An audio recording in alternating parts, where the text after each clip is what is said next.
Hey there, friends. Here we are on day 9 of December to read the 9th chapter of the book of Luke. So we are more than a third of the way through the life of Jesus in this month of December as we prepare to celebrate his birth. And he called the 12 together and gave them power and authority over all demons and to cure diseases. And he sent them out to proclaim the kingdom of God and to heal. And he said to them, "Take nothing for your journey, no staff, no bag, nor bread, nor money, and do not have 2 tunics. And whatever house you enter, stay there, and from there depart. And wherever they do not receive you, you will leave that town. Shake off the dust from your feet as a testimony against them." And they departed and went through the villages, preaching the gospel and healing everywhere. Now Herod the Tetrarch heard all about what was happening, and he was perplexed, because it was said by some that John had been raised from the dead, by some that Elijah had appeared, and by others that one of the prophets of old had risen. Herod said, "John I beheaded, but who is this about whom I hear such things?" And he sought to see him. On their return, the apostles told him all that they had done, and he took them and withdrew apart to a town called Bethsaida. When the crowds learned it, they followed him, and he welcomed them and spoke to them of the kingdom of God, and cured those who had the need of healing. Now the day began to wear away, and the 12 came and said to him, "Send the crowd away to go into the surrounding villages and countryside to find lodging and get provisions, for we are here in a desolate place." But he said to them, "You give them something to eat." They said, "We have no more than 5 loaves and 2 fish, unless we are to go and buy food for all these people." For there were about 5,000 men. And he said to his disciples, "Have them sit down in groups of about 50 each." And they did so, and had them all sit down. And taking the 5 loaves and the 2 fish, he looked up to heaven and said a blessing over them.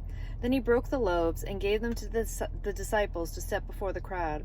And they all ate and were satisfied. And what was left over was picked up, 12 baskets of broken pieces. Now it happened that as he was praying alone, the disciples were with him. And he asked them, "Why do the crowd say that I am?" Or who do the crowd say that I am? And they answered, John the Baptist, but others say Elijah, and others that one of the prophets of old has arisen. Then he said to them, "But who do you say that I am?" And Peter answered, "The Christ of God." And he strictly charged and commanded them to tell this to no one, saying, "The Son of Man must suffer many things, and be rejected by the elders and chief priests and scribes, and be killed, and on the 3rd day be raised." And he said to all, "If anyone would come after me, let them deny himself and take up his cross daily and follow me. For whoever would save his life will lose it, but whoever loses his life for my sake will save it. For what does it profit a man if he gains the whole world and loses or forfeits himself? For whoever is ashamed of me and my words, of him will the Son of Man be ashamed, when he comes in his glory and the glory of the Father and all the holy angels. But I tell you truly, there are some standing here who will not taste death until they have seen the kingdom of God." Now about 8 days after these sayings, he took with him Peter and John and James, and went up on the mountain to pray. And as he was praying, the appearance of his face was altered, and his clothing became dazzling white.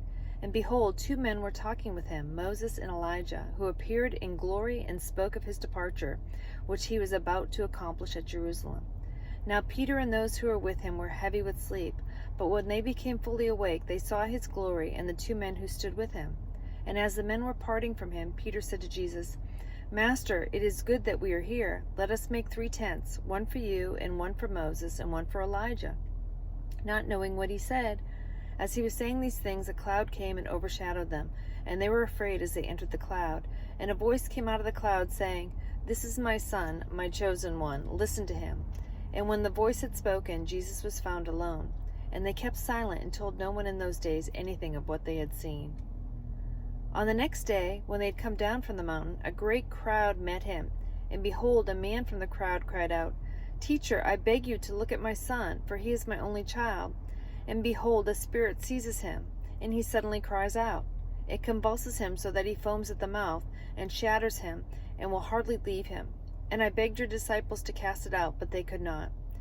Jesus answered, "O faithless and twisted generation, how long am I to be with you and bear with you? Bring your son here." While he was coming, the demon threw him to the ground and convulsed him. But Jesus rebuked the unclean spirit and healed the boy, and gave him back to his father. And all were astonished at the majesty of God.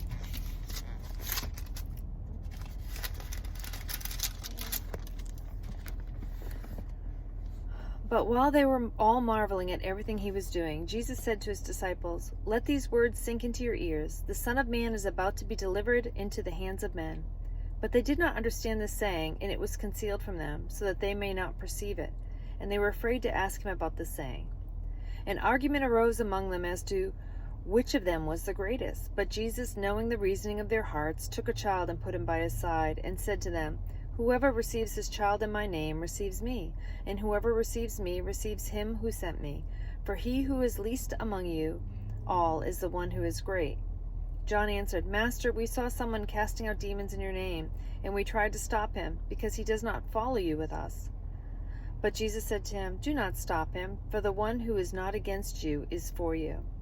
When the days drew near for him to be taken up, he set his face to go to Jerusalem, and he sent messengers ahead of him, who went and entered a village of the Samaritans to make preparations for him. But the people did not receive him, because his face was set towards Jerusalem. And when his disciples James and John saw it, they said, "Lord, do you want us to tell fire to come down from heaven and consume them?" But he turned and rebuked them, and they went on to another village. As they were going along the road, someone said to him, "I will follow you wherever you go." And Jesus said to him, "Foxes have holes, and birds of the air have nests, but the Son of Man has nowhere to lay his head." To another he said, "Follow me." But he said, "Lord, let me first go and bury my father." And Jesus said to him, "Leave the dead to bury their own dead, but as for you, go and proclaim the kingdom of God." Yet another said, "I will follow you, Lord, but let me first say farewell to those at my home." Jesus said to him, "No one who puts his hand to the plow and looks back is fit for the kingdom of God." So that's the end of chapter 9. God bless you all, and I hope you have a wonderful day.